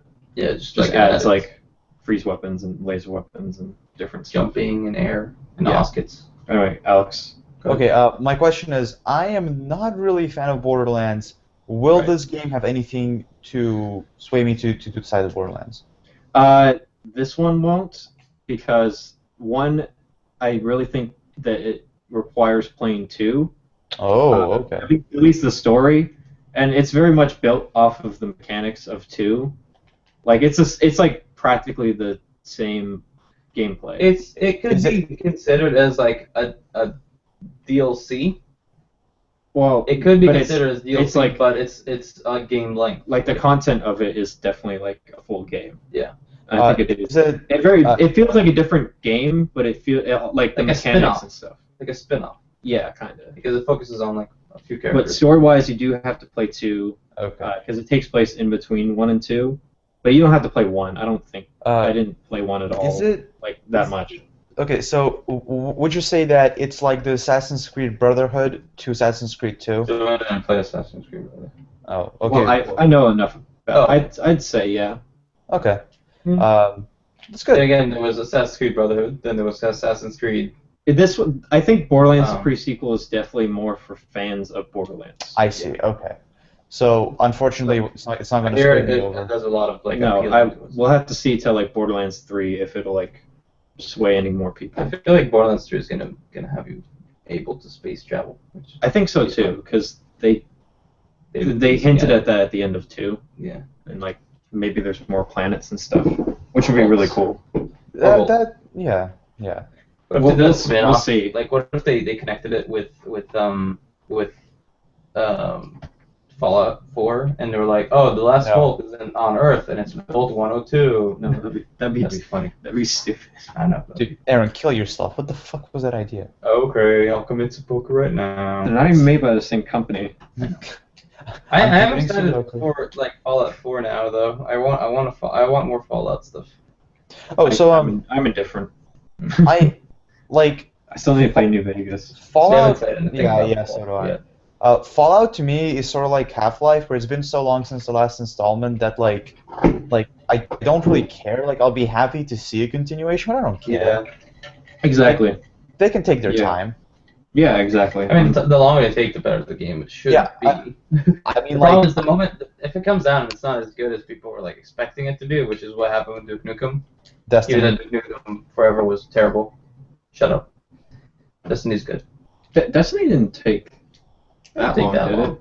I mean, it took them time to reform the studio. Yeah, but it didn't seem like it took forever. 3 years is a long 3 time. years is enough. But the scope and scale. For Bungie, that's actually not that long. Yeah, Yeah, you actually have a point. Because Halo 1 was 2001, and then the next one was 3 years later in 2004, Next and one was then- 3 years later. and then the next one was 3 years later also. Reach. So just 3 years is their thing. Yeah, but this one took, well, I mean, between Reach and Destiny, I guess it's 4 years, but that's Well, also like a because it's year a of new IP. reforming and Yeah. I was referring more to the hype. Oh, to the hype. Yeah. Like Yeah, like I- the length is different. I like sometimes like, ruins I just Yeah. want to say I like Destiny. I think that the reason I liked it was because I wasn't hyped for it. I think that's a really big reason why. Yeah, I feel like hype ruins games. I usually get hyped for games, and like if it not disappoint me, but I guess like my hype is that like I'm excited for it, but I don't expect a lot. Oh, okay. Yeah, So Like with uh, Watch Dogs, like I Yeah, was a lot of expecting people- like a game about like hacking shit, but like And I you was got it. excited for it. Yeah. and you got it. A lot of people were like, everyone thought it was gonna be like, oh my god, this is like amazing. This is gonna be this is gonna change the gaming market. I was like, forever. And then it was just fine. I feel Yeah. like I It's wonder not why a they masterpiece or really anything. delayed it. They shouldn't have delayed Watch Dogs. Because Yeah. Oh my God, they should if, not. if they hadn't dumb. have delayed it, it would have done so much better. They- First of all, They would've would have sold had my more money. consoles, Like too. they would have had Yeah. my money if they hadn't Oh, delayed it. I wish we had Will here because he wrote an article about Ubisoft's like decision to make like all the yeah. all the I games, sent it to play I the sent same. it to community manager in Ubisoft, and he said he actually liked it. Oh. Do you hear about like apparently Ubisoft like this is like a post on Reddit that was taken down or some shit like that, but like apparently Ubisoft sent some of their programmers to a French gaming school, and like one of the students there asked like the creators like, oh, why are you limiting like do you hear about that, like for the new Assassin's Creed they're gonna be limiting the specs on the specs on the like PS4. both machines. They're gonna make them the same for Yeah. both machines. Yeah, they're doing that to just avoid the issue altogether. But what they've done is bring up the issue even more. Yeah, job, because the Ubisoft thing is, a fucking, lot of people are like, oh, it's all the Xbox fault because the Xbox can't do as much as the PS4 thing, and like everybody's like, no, it's all the PlayStation's fault because the PlayStation takes longer to code for. And it's like, The fuck no, it doesn't. it all comes down really to laziness, because if they need to make it higher resolution for one system over the other, that means they have to allocate time and money. I don't That think means that if they it's basically the same. It's basically because that they have to get the team to optimize the game so it runs like it runs to the specs of the other machine. Yeah, I But mean, they won't. They'll cap it so they don't have to do that. So it's more of a business choice than anything else. it's a very arrogant business choice, which is really like why I'm personally a little bit mad about it. Yeah, and At the end of the day, I'm not gonna be counting my fucking pixels. And yeah, that's another thing. A lot of people Yeah. are like, "Oh, it's good. It's such a big difference." Like you're not gonna really see it. Your eye Yeah, can't really It's gonna be differentiate. pretty. I'm not gonna be counting my fucking pixels at the end of the day. I'm gonna play the game, and I'm probably gonna fucking like it because I like Assassin's Creed because I'm a faggot. Yeah, Um, yeah, you are. Oh, we weren't supposed to say that. No, too bad. We already said it. Fuck it. too late. Say your I'm on last name again. That'll be fun to edit. Julian. I really like just letting you guys know. I really hate editing these videos. We should say more things Like- to edit out. No, shut up. I really hate editing, like having to edit podcasts. And like eventually, I know that when we finally get like an intro song done, and like I'm still waiting for that, like more like layout stuff done, it's I'm gonna have to start editing it more. And it's like tempering with the size that Squarespace takes for their video stuff, and like tempering with the size. Actually, no, I don't have to do that anymore. Shit, I don't have to do that anymore because we're not using that system anymore. Yeah, Wait, what aren't we We're using? using Twitch. Because what happens is we record it, and I need to start transferring the videos from Twitch to YouTube. But Twitch records everything we do, including the audio on the computer, meaning that, and Hangouts doesn't do that for some reason, but that means I don't have to do this system, which is like the white bars that play the audio from the podcast. Mm-hmm. I don't have to do that, You and just have to, those like, only have a cap of like 100 and something megabytes. I hope everybody enjoyed fucking behind the scenes talk. Yeah. Moving on. Sorry. But, what were we talking about? I don't really know. Shit. We're talking about Ubisoft, I guess.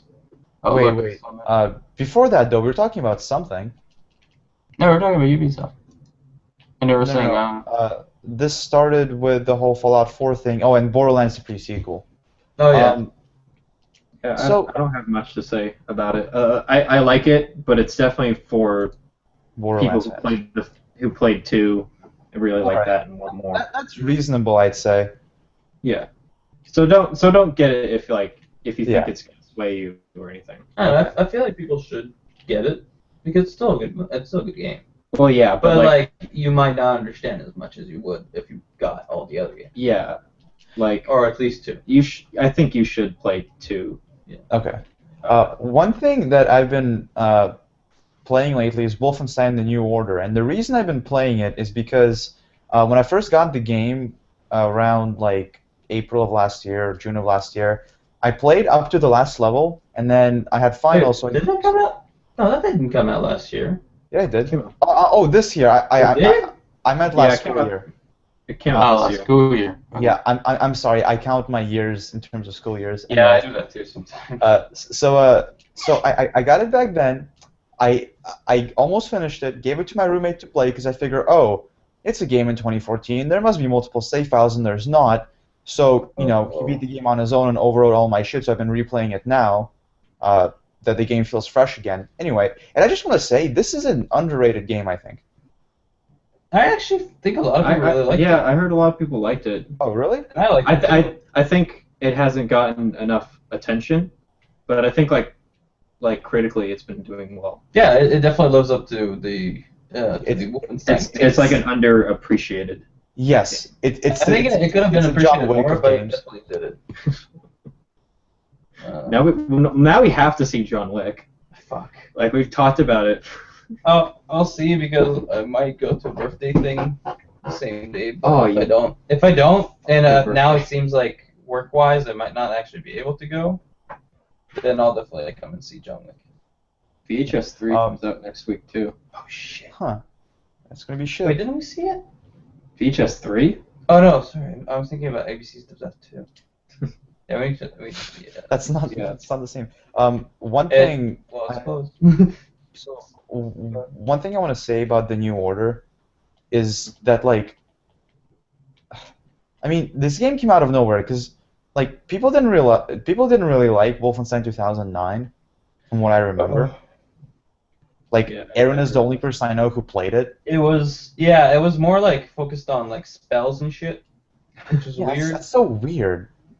Like Wolfenstein is always about the mechanical rather than I don't know. But Spells. something that I really enjoy about Wolfenstein: The New Order is that it is very stubbornly old-fashioned. Yeah. You know, like, and I feel like such a huge fucking hipster when I say this. I'm just like, oh, games should be old-fashioned. But No, don't turn into Will. yeah, Okay. but it's just so refreshing to see a game actually like, you know, ignore some modern conventions for once.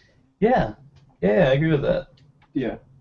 And actually just deals with kind of some like serious like themes. Yeah, like it's Inglorious Bastards the game. That's what it is. Kind of, yeah. Kind of, actually, yeah. I mean, BJ Blazkowicz. Except you play the Jew Bear. The main character looks like fucking Brad Pitt from Fury. Yeah. I do have a question. Yes. If you're done. I'm done. Okay. What is your guys' favorite Quentin Tarantino movie? I haven't seen all of them, so I don't really know if I can. Which ones have you seen? I have seen Django Unchained. I have seen Inglourious Bastards. I have seen Reservoir Dogs, but I wasn't paying enough attention, so I really need to rewatch it. I have seen. Let me see. I have seen Pulp Fiction, but once again, I need to rewatch it. What else is there? Kill Bill and Okay. Death Proof. I saw Kill Bill when I was like way younger, so I have no clue what goes on in that movie. Jackie Brown. Oh yeah, and you did Jackie Brown. I always forget about Jackie Brown. And he also wrote like True Romance, Natural Born Killers. What was the other one? From Dusk Till Dawn. So So I'm trying to find what he did. out of the ones let me actually answer the question here. The ones I can actually remember are Inglourious and Django, and I have to say, I expected to like Inglourious a lot more, but I like Django a lot more. Yeah, I feel like I like Django's a little more. And the reason for that is entirely the fact that Inglourious wasn't just Brad Pitt and the bear Jew killing Nazis. Like it had like other subplots and shit. Why did he write 2 episodes of CSI. I don't know. That's interesting. He needed the lunch money. No, he directed them. Oh, he directed 2 episodes. That's interesting. Mm-hmm. Right. That's pretty cool. That's interesting. I'm trying to think of my. I think my favorite is either Inglourious or Django. It's hard for me to pick. I remember you saying always that like Kill Bill was your favorite. Really? Yeah, when you first showed it to me, you always told me that. I do like Kill Bill a lot, but the Let me second tell you. volume is uneven. Let me tell you about my problem with Inglourious Bastards. I feel like a lot of the movie is about characters that I care about less than, you know, the Brad Pitt's unit characters. Right. And, like, as much as I enjoy Brad Pitt and Eli Roth, I think, right? Yeah. As much as I enjoy them just killing the fuck out of Nazis, which I'm doing right now in Wolfenstein, as much as I enjoy that, I just can't help but feel, you know, I'm always pulled away by this side story about, you know, the girl from the French farm who then does this shit. It just very, I don't know. Yeah, I agree with you. dissonant. Like, it's very dissonant. I think the like the parts with her are definitely slower too, but like in the third act or third chapter or whatever is like her in like, well, present day being in the movie. Yeah. And it's like the whole cafe scene with her and Christoph Waltz. Yeah, I enjoyed that. That seems really good, but like the whole thing with her and that like Nazi guy is a little slow.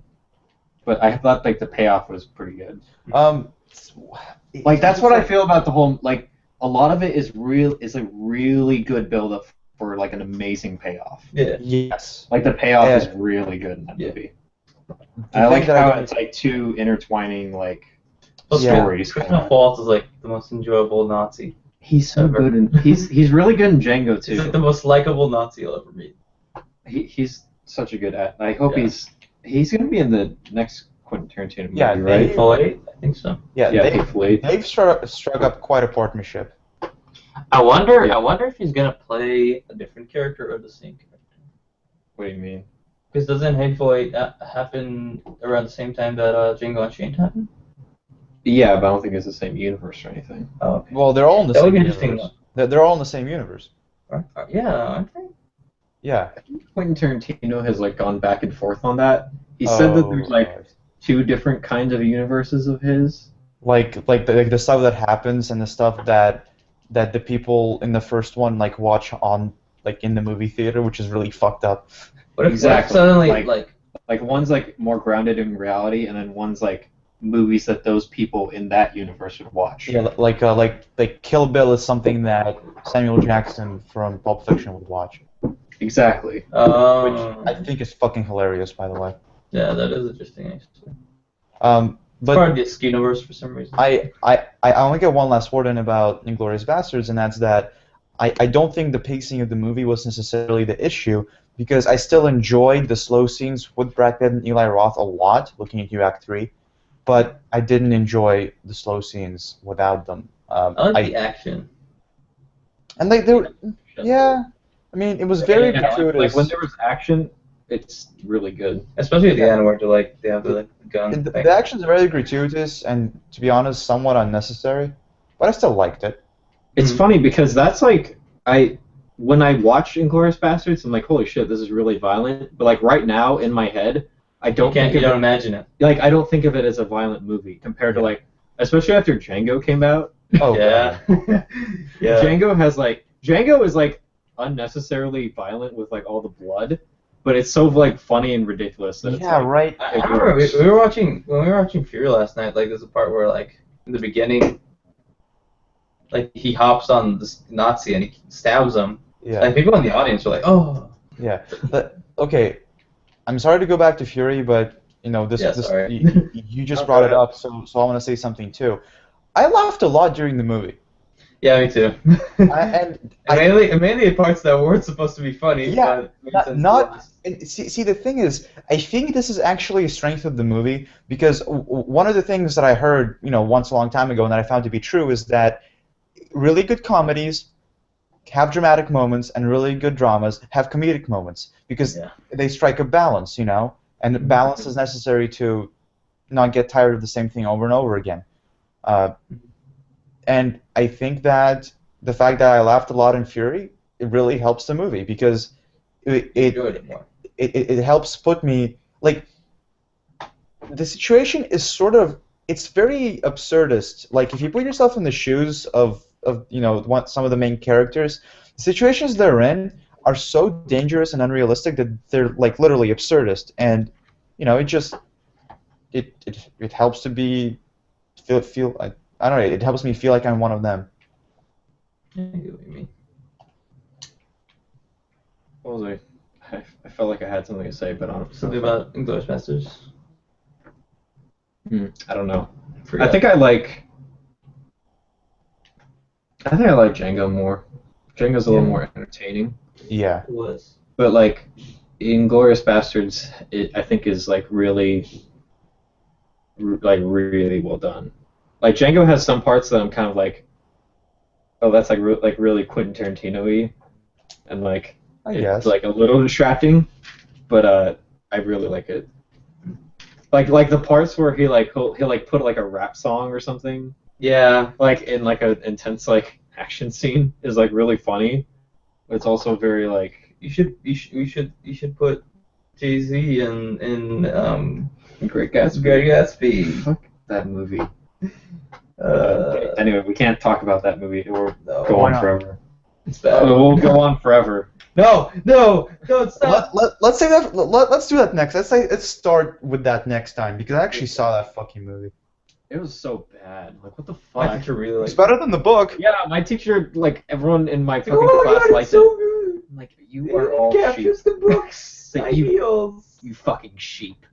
You know what? It captures the book's ideals, Julie. I don't give a fuck. The book book's isn't idea- really that good. Book's ideals involve Jay-Z. I don't like. There's Yeah. probably some people who like. God to an unbeliever. I don't give a shit about that book. Like honestly. I think this is a good note to end on. I fucking hated the book, and I liked the movie a little bit more than the book, but still didn't really like it that much. Okay. Well, like I guess we. Well, okay, Should go ahead. That movie, like I seriously. No. Should I just? No, stop. No. This will not end, and I gotta. No. Okay. I want to say one thing, please. Go. Okay. So One word. knowing that Baz Luhrmann, like, and how he directs, I like when I first saw the movie, I fucking counted how long each shot was, and like each shot is like less than 5 seconds in like the first act of the movie. It's so annoying. Yeah. That fucking like immediately killed the movie for me. Except for like the one shot where it goes across the lake. That's like the longest shot in the movie. Yeah. Even that one isn't actually real, so. But it's just like it's like he thinks the audience is dumb and like He the does. movie is gonna like Hollywood catch attention. thinks. Hollywood often thinks that not. And it's like, well, we gotta keep like making fucking like edits and shit. And it's like, What I did like. fucking let a scene Actually, play out. That's interesting, actually. I don't think about it. And Fear, what I did like is they didn't treat you as. They didn't explain. Yes, Like anything. yes, that is a very good point. I They really didn't like that about it. explain anything. They explained it through dialogue with the other characters. They explained it between themselves, but they didn't necessarily go and like, this is what's happening. This is how it's happening. Now, one thing I want to say that movies shouldn't treat you like an idiot, but they should explain enough to you that you follow what's going on. And Yeah, Fury that's did, definitely did that because it had a character there who was new to the unit and who had to have But something. the character, even though the character was new to the unit, he knew what was going on. Yeah, and like he had to have some things explained to him, but not everything. No, he didn't need the warlock explained to him. He only needed like how to do his job, Is- which was he was the machine gunner.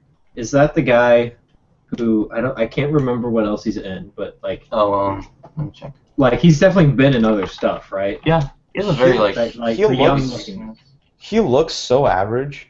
like the young looking average dude. Logan. Yeah, what else was he in? And he was in number 23. Okay, I he know was him. Percy Jackson. I know him from Wait, 310. what? He was Percy Jackson? He was in Percy Jackson. As Oh. what? I'm not sure. Oh yeah, he was Percy Jackson. What else? Scroll down. Let's see. Actors. He was in Noah. I didn't see Noah. He was Struck in Love. Three Musketeers. Okay, it must be just 310 to Yuma that He was I in know him Gamer. from. I didn't see Gamer. Gamer was okay, but I guess he was the main character in Gamer. He was in Hoot. He was Butterfly Effect. I actually haven't seen Butterfly Effect yet. Patriot. What Woman Wants. Okay, The well, Pink I House. guess the only thing I know him from is 310 to Yuma. Yeah, I guess. But yeah, I guess that's it. But yeah, he was okay. His character was believable. He was supposed to be like the self-insert for the audience, Yeah. but like very early on, he kind of loses that too. I have to Not say- early on, but like midway through, he kind of holds it. I have to say he was my least favorite character, but he was still better than most characters in a lot of movies. Yeah. Oh, was like- okay, okay. I guess since I brought this up, I have to say I really liked how like well realized the 5 members of the tank were. Yeah. All of them had very. They were distinct but cohesive. What are you looking up, Eric? This character. I don't know. I just looked up Tonks as a joke. I don't know. Stop looking up Futa.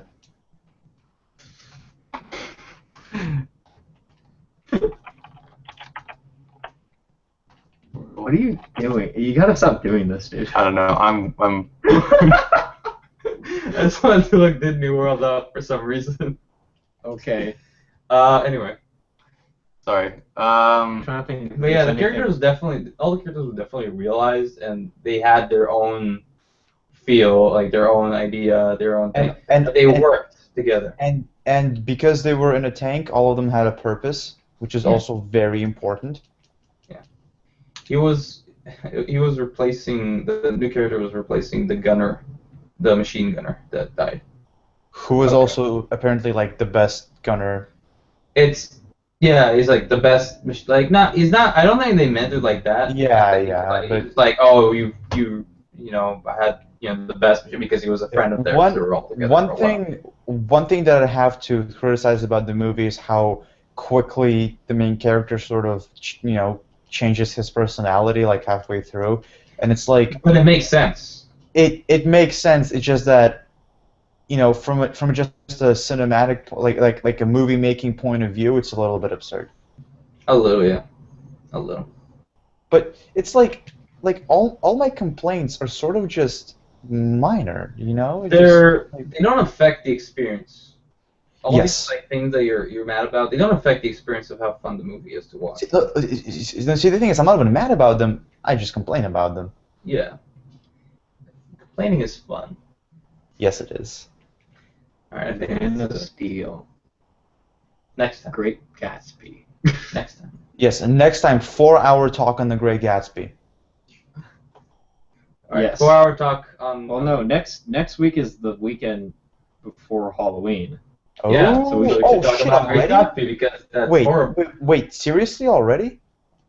Yeah. Mm-hmm. Oh my god. It's Spooktober. I must be getting old if time's flying by this quickly. Yeah, you're old. You're Russian. I don't age. Your soul is old. Anyway, Yeah. So I feel it's a good place to. hopefully I'll start just off. rant about horror movies. I think I'll just sit down, Julian, and all walk out of the room and just let them talk. Yeah, just An hour or 2 hours or so. just That'll let work. him keep going. Welcome to Julian Cast. Julian cast. I like the Jew cast.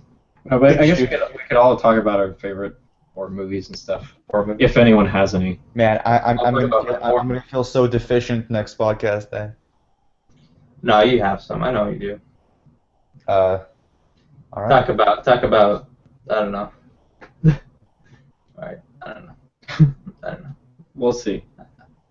I'll have stuff to talk about at least. I'm sure you do. I'm sure you will. Yeah. You get 5 minutes to talk. That's all you get. Fuck you. The whole 2 hours. All right. Well, thanks everybody for joining us. Thank Did you, anybody Alex. join us? We actually had 2 views. Oh, that's nice. Yeah, I wasn't even 2 viewers. looking. Yeah, I this was time. looking. Thanks, We had 2 Joe. viewers on yeah. We had 2 viewers on Google. I didn't check on Twitch how many. Oh, viewers we had. where are Joe and Will, by the way? Joe, I think, said he was going to be busy this week. Yeah, and and Will's Will- at the con. And Will's Yeah, at a that's right. convention. Okay, yeah. We Alright. have viewers and Well, I had a lot of fun today. Thank you, everybody, for joining, if you did. And if you didn't, thank you for listening now, because obviously, how else would you hear this? Yeah. We should start. I'm gonna start making announcements, but we're gonna be giving out shit for Halloween. Oh, that's... Okay, awesome. Are we giving out some scary games? Scary, yes, too scary Scary- for you, scary game. you and me. But yeah, we'll be giving out some stuff. I'm gonna secure and see which games we're gonna be getting throughout the Alright. week. So yeah, everybody just tune in. I'll make announcements about it. We'll make posts about it, and yeah, I think we're good for now. Yeah. Good cast. It's a good cast. Thanks Alright. for listening. So thanks, guys. Alex, last words. No last words. I got happy. Julian. You're asking me for last words. I don't know. I honestly don't know. You're putting me on the spot here. It's good. I don't like it. He leaves everything he owns to me. That's good. That's good. All right. Well, thanks everybody. Thank you.